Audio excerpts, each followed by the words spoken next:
everyone, and welcome to Channel 18 TV News. I'm Don Julian. In the news, since 1955, the Hopkins County United Way has worked to help local agencies do more. The 2019-2020 campaign has been launched with the Workers and Top Contributors Kickoff Luncheons. The Workers event took place last week, and the CEO event occurred Wednesday at noon. Report meetings will be beginning on October 1st and will continue into November. And this year's goal is $165,000, and 20 local organizations will benefit. 1% of the funds go to United Way worldwide, while 99% of the funds raised by the local United Way will stay in Hopkins County. Among those local funds benefit include Jehovah Jireh Food Pantry, Lakes Regional Community Center on behalf of the Children's Center of ECI, Hopkins County Christian Alliance on behalf of Empty Stocking, East Texas Council on Alcohol and Drug Abuse, Meal a Day of Sulphur Springs, the Dinner Bell, Lake Country Casa, Heritage Christian Counseling Center. This year's Hopkins County United Way theme is Be a Hero, and the local campaign co-chairs are Bill and Beverly Owens. Hey, it's almost time for the pumpkin patch. Between 5,000 and 7,000 pumpkins will be arriving at Shannon Oaks Church next week. Let's find out more from Pastor Eric Godwin. Yeah, this is our third annual Shannon Oaks Church Pumpkin Patch. It's been a tremendous hit and involvement opportunity for the surrounding community and beyond, and we're very excited. Hard to believe that it's already here, but it is. Next week we'll begin the field trips for some of the local schools, and the opening day for the general public will be next Saturday, October the 5th. Okay, that's the opening date for the public. So you'll have hours that the public can come just as they wish, and you'll have other hours set aside for appointments. That's right. So for the general public, it'll be the Saturdays in October, every Saturday in October from 11 a.m. till sunset. And with our opening day on October 5th, we have a lot of special festivities and activities that will be taking place to kind of kick off this year's pumpkin patch. Such as? There will be a cornhole contest for those that are interested in tossing some bean bags for some pride and a trophy. There will be a baking contest for those that will want to entertain their sweet tooth there at the pumpkin patch. There will be some live music at the pumpkin patch on that evening, and there'll be some other activities along with everything else that's generally available for the Saturdays that are in October for the pumpkin patch for the general public. So much fun. It is. And have the pumpkins arrived? They have not yet arrived. In fact, we just found out earlier in the week that out in West Texas, where our supplier is located, they've received a lot of rain. And so we're waiting to hear today when they actually will arrive, because they've been unable to get out in the field to harvest the pumpkins. Well, that is something unusual, to be too wet in West Texas. That's right. Absolutely. What a good problem to have, right? Get the pickup stuck. That's right. But we expect them anytime between now and next Monday is when their anticipated arrival is expected. That is great. And we're going to have every shape and variety of pumpkin imaginable, from ones that weigh 80 pounds each to ones that weigh less than a pound each, in all colors and shapes. And you will have everything you need to, whether it feels like it or not outside, to make your home and your front porch look and feel like fall here in Hopkins County. It's so much fun to take the kids to this, or the grandkids, because there's stuff for them to do, and then you have trouble keeping up with how fast they go around there. That's right. There's all kinds of activities at the pumpkin patch. One of some of the great hits with the kiddos are the hay slide, where we've got some large culverts that are suspended between some hay bales and from hay bales, and the kids just absolutely have a blast going up and down and in and out of those slides. We'll have the hay ride and the story time will be back this year, where we've got a pumpkin pumpkin-themed story to kind of draw them into the real meaning of fall and the real life of a pumpkin, and then they'll get a chance to ride around the property there at Shannon Oaks Church on a tractor and trailer filled with hay, and have a good time doing that. We're going to have the barrel train back this year, so we can seat, I think, upwards of 10 to 12, maybe up to 15 kids on the barrel train at one time. A lot of fun as that kind of weaves in and out of the activities there on the grounds. There's going to be yard games. There's going to be photography sessions going on. There's going to be all the, your selection for pumpkin purchases will be there available. We'll have a concession stand to keep you satisfied while you're there. And I may have mentioned or neglected to mention on opening day, there's also going to be dinner served at the pumpkin patch. And so I believe it's $10 per person for the dinner ticket, but there is a $30 limit for families that would exceed that. So that's for immediate families. $30 limit for immediate families, and that's very kind to be thinking ahead like that. That's right. I mean, some folks have big families. That's right. It just is a reality. Such as your own. That's right. We have 6 kids, my wife and I, 3 adopted and 3 biological, and so it's noticeable when we venture out into public. Everyone knows the Godwin family. Well, I love it, and I know that even without that big family, you've got a heart for the people who come to church at Shannon Oaks, and those who you still want to reach out to that may not be members of Shannon Oaks but are hearing about the church. That's right. But then that added benefit when you have children and you know what it's like, there's challenges. That's right. There are substantial challenges in the season of parenting, and we realize that and acknowledge that and want to come alongside parents of young families at Shannon Oaks Church in Hopkins County and the surrounding area. We really believe that God created the family very intentionally and very strategically for His plan of creation here on the earth, and we've seen some tremendous fruit unfold over the last few years, and just partnership with those parents to be the spiritual influencers in their household and in the community, and we believe that God has greater things in store. And this is just one more opportunity to celebrate the mentality that Shannon Oaks has for families and the generational, even grandparents being part of the family and their role and responsibility, and we truly value that here in this community.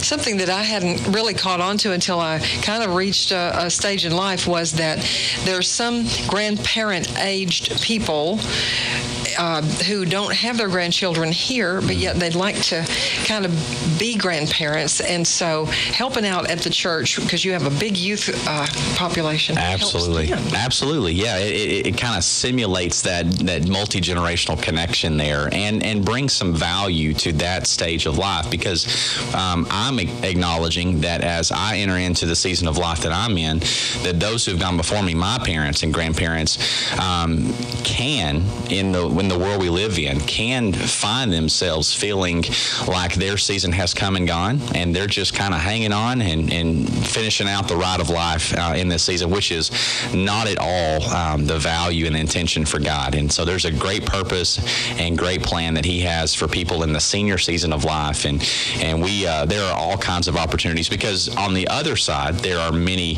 children, young children, adolescent children, who are lacking that parental or grandparental influence and opportunity to love them in their lives.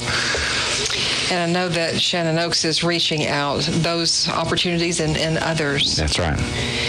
So Pumpkin Patch is, again, you use the word season, and that is true here. Pumpkin Patch will go on throughout the month of October. Every Saturday in October for the general public, and for those who are part of a local school up to about 3rd, 4th grade, there's a great chance that your school has already signed up to take a field trip out to the local Pumpkin Patch here in Sulphur Springs. Now, for the general public, and you don't have to call ahead or anything, just come between 11 a.m. and Sunset. absolutely right. And stay as long as you like. As long as you please. That's right.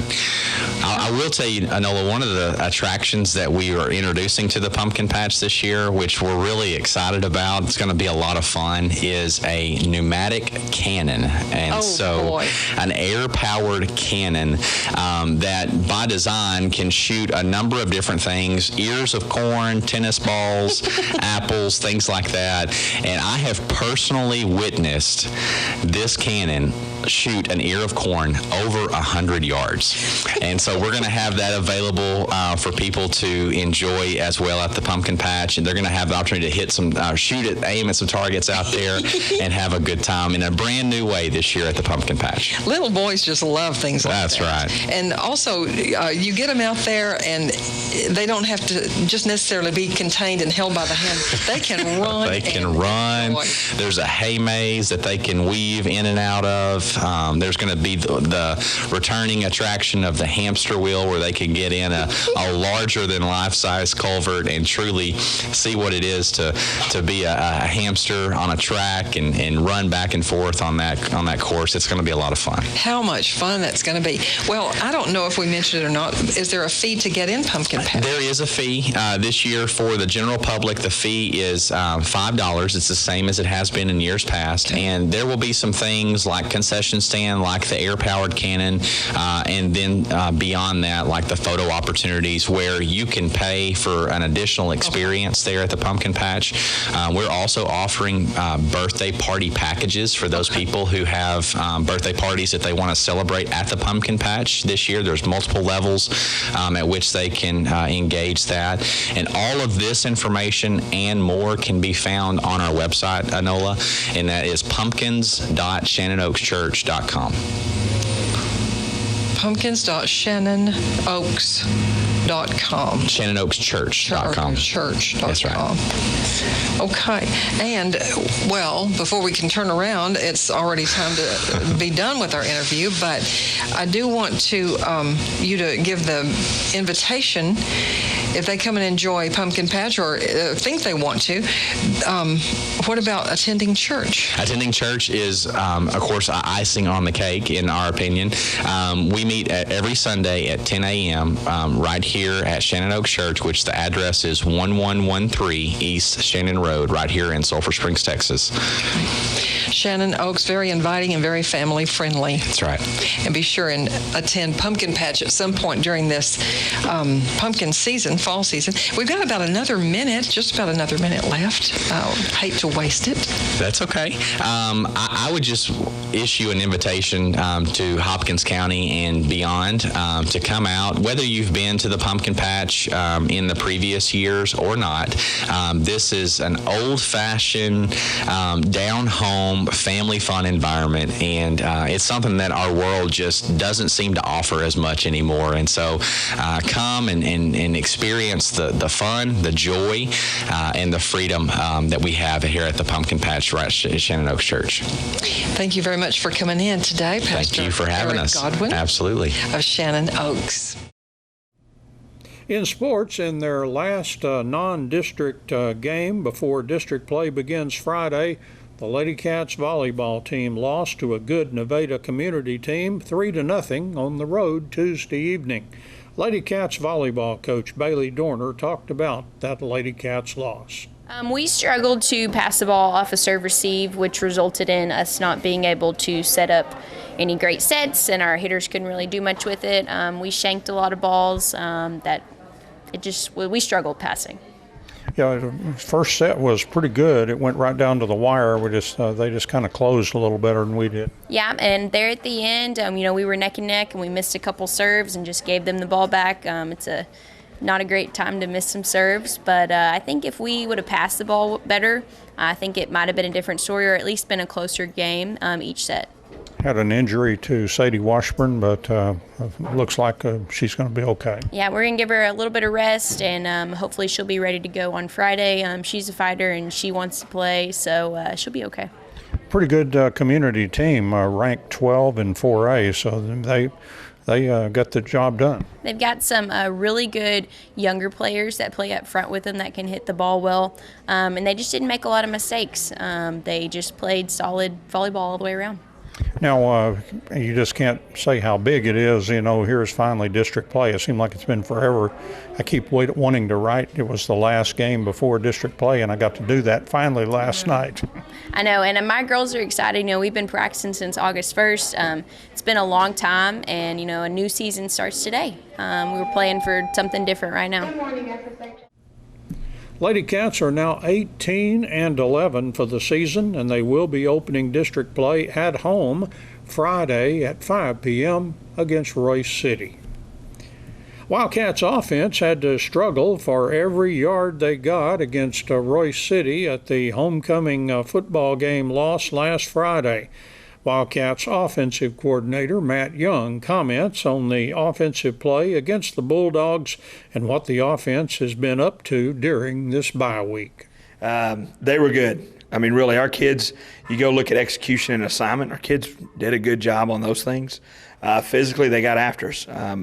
There's just times where, especially their nose guard disrupted things inside. Our run game was really, for the most part, non-existent because what he was able to do, not against our kids. Our kids were fighting their tail off. I thought our O-line is probably the most I've seen us fight and just get after it, just snap after snap.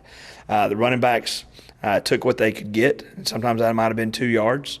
A great example of how the night was, we had a 13-play drive. Usually 13 plays, your touchdown, your red zone. We were at midfield. Just because it took 3 or 4 downs to get 10 yards, just grinding through. I thought our quarterback Wallace, I thought he played better. Later on, toward the end of the game, he started trying to pick some receivers instead of reading what he had.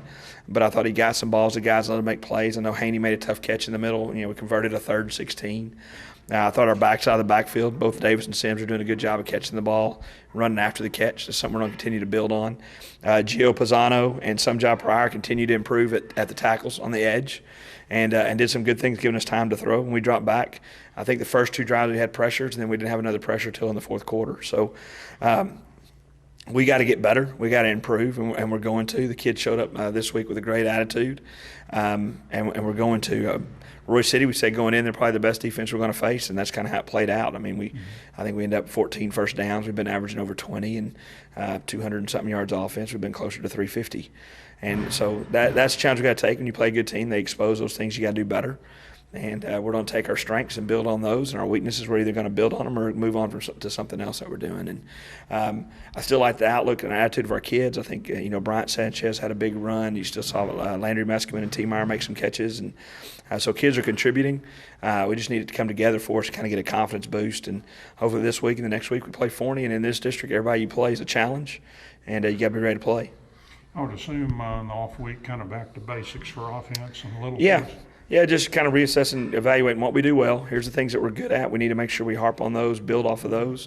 Here's things we're struggling with that we got to be able to do. So let's make sure we get better there. And then kind of, you kind of skin a little bit too. You skin the fat off what, okay, maybe we don't need to do that. We're not great at that. And there's a little bit in both directions that you do. And really the big thing is the kids kind of refocus and get after it. And the bounce in their step, what we saw yesterday was fantastic. And really look to kind of build off that. The Sulphur Bluff Lady Bears volleyball team got a big district win over Clarksville last Friday, 3-0. Score was 25-12, 25-8, and 25-19. Win was the Lady Bears' second in district play and put them in a second-place tie with James Bowie in the district standings, and Avery is in first place. Against Clarksville, Allie Colette had 14 service points, 1 kill, and 22 assists. Jada Wade had 5 service points and a kill. Ann Dorner had 14 service points, 6 kills, and 1 assist. Delina Di Donato had 2 service points and 6 kills. Hannah Bird had 11 service points, and Angel Brown had 4 service points. Skylar Stanley had 6 kills. Tori Rainey had 3 kills. Sierra C.J. Johnson had 2 kills. Lady Bears coach Zandra Payton said that Clarksville struggled to make good passes to their setter, which changed the tempo of the game. She said the Lady Bears did a good job of controlling that tempo of the game for the first 2 sets. She said in that 3rd set, the Lady Bears slowed their game down and had several errors from not moving as quickly as they normally do. Sulphur Bluff had a bye on Tuesday. On Friday, the Lady Bears play a big, important district game at James Bowie. And that's Channel 18 TV News. I'm Don Julian. Thank you for joining me. So long, everybody.